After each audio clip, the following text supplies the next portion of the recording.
मुलांचा कल, आवड, क्षमता, मर्यादा, सवयी आणि जन्मजात स्वभाव वैशिष्ट्य यांचं सविस्तर विश्लेषण तंत्रज्ञानाच्या सहाय्याने जाणून घ्या आणि त्यानुसार मुलांना प्रोत्साहन द्या, असं प्रतिपादन भावनांक विकास समुपदेशक चंद्रकांत पागे यांनी केलं. अवनीच्या वतीनं आयोजित चंद्रकांत पागे यांच्या व्याख्यानात मुलांच्या समस्या, पालकत्वाला आव्हान या विषयावर उद्बोधक मार्गदर्शन करण्यात आलं. अवनी संस्थेकडून 14 ते 20 नोव्हेंबर दरम्यान बालसप्ताहाचं आयोजन करण्यात आलं होतं.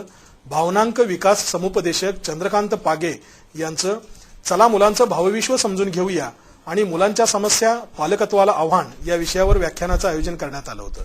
यावेळी पागे यांनी मुलांच्या मानसिकतेचा विचार करण्याचं आवाहन केलं. मुलांची आवड, क्षमता आणि जन्मजात स्वभाव वैशिष्ट्य याबाबत सविस्तर विश्लेषण करून अत्याधुनिक तंत्रज्ञानाच्या सहाय्याने मुलांची तपासणी करता येते, असं त्यांनी सांगितलं. मुलांचा कल जाणून घेऊन त्यांना योग्य वेळी मार्गदर्शन मिळालं तर निश्चित ही मुलं आयुष्यात यशस्वी होतील, असंही ते म्हणाले. मुलांचं शारीरिक, मानसिक आरोग्य आणि पालकांची भूमिका याविषयीही पागे यांनी स्लाइड शोद्वारे माहिती दिली. याच कार्यक्रमात आदर्श प्रशालेचे मुख्याध्यापक RY पाटील यांना गुणवंत मुख्याध्यापक म्हणून गौरवण्यात आल्यानं चंद्रकांत पागे यांच्या हस्ते त्यांचा सत्कार करण्यात आला. याप्रसंगी अवनी संस्थेच्या उपाध्यक्ष अनुराधा भोसले, विनोद सावंत, संजय पाटील, शिरीषा येवतीकर, पुष्पा शिंदे यांच्यासह पालक उपस्थित होते.